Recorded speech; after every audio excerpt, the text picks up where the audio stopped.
to segue off into something completely separate, jumping away from DC, heading over to Image.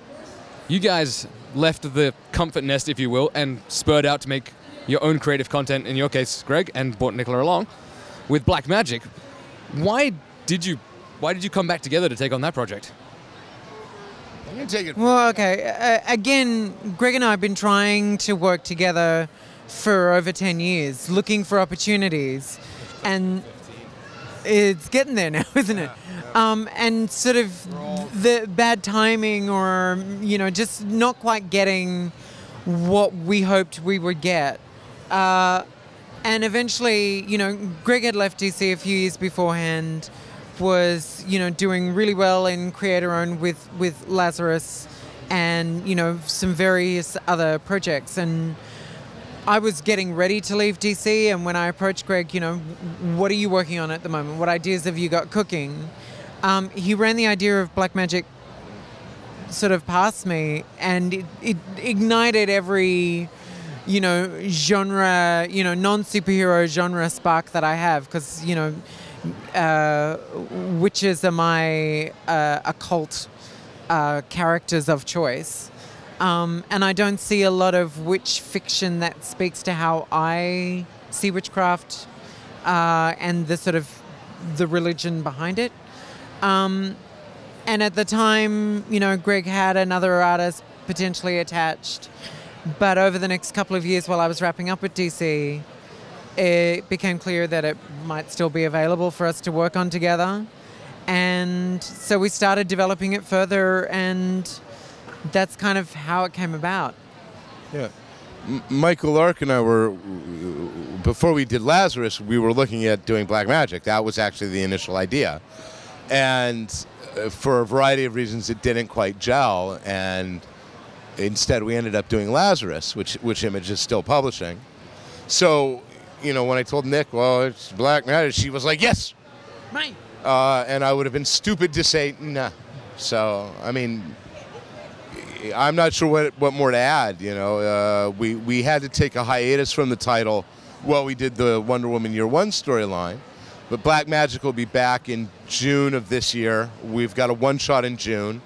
We'll be off in July, and then starting in August through, I would expect, January, roughly, we've got the next 5-6 issues are running straight. So we'll get through the initial arc, and then we'll have a couple months off, and then we'll go into the next arc. And, Black Magick is probably going to run at most 35, 36 issues. Most likely will come in at about 33. So we've got another 3.5 years on that, I think. What is it, corny enough as it sounds, that you guys bring out best in each other when you collab? Yeah. I don't know what we bring out in each other that's the best. I know that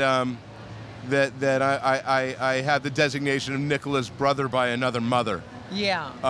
Yeah, my husband refers to us as brother and sister. Yeah. Because we squabble, but we love each other very much. Yeah, and we do squabble. And we get testy with each other and so on, but I love her. Yeah. She's my best bud. Yay! Yeah, and I think, we're both narratively and character driven, and because our sensibilities. Yeah, our sensibilities are really similar, and so I feel like I have a really firm grasp of Greg's intention when he writes a script, and we'll talk a lot before he even writes, and then when he writes, I'm always surprised. Even though I know a lot of the stuff that's coming, and I know the tone and the themes that are coming, the reading of, what we're setting down as our canon is always fascinating, and I love reading it over and over again, and then I have to sort of interpret it, and, there's just a lot of trust and faith between us that the finished product is exactly what we're both trying to achieve. It's... For those of us who can't write and draw, the collaborative medium of comics is exceptionally collaborative. I mean, and you live or die on the strength of that collaboration. And when it works really well, you create something that's greater than the sum of its parts. And all other things being equal, selfishly, I'm going to work with Nicola because we always end up creating something that I think is greater than the sum of its parts together. How we manage to do that might just be blind luck, but it's working so far, and I ain't giving it up. So, awesome! Thank you very much, guys. You're welcome. You may have just witnessed a comic book marriage of the best kind. And that's about it for this edition of Player Attack. Thanks for watching. Next week, Angelo heads to the deep, dark reaches of the galaxy as he chats to the local team behind upcoming modem punk trading game, Objects in Space. In the meantime, you can catch us at playerattack.com. We're on Facebook, YouTube and Twitter. And if you've got something you want to say, send us an email, mailbox@playerattack.com, or just hop on our forums. Also, if you want to support Player Attack, you can find us on Patreon and help us bring you the latest in gaming news, plus all of these wonderful interviews and reviews from the world of video games. Till next week, I'm Jessica Citizen, and this is Player Attack.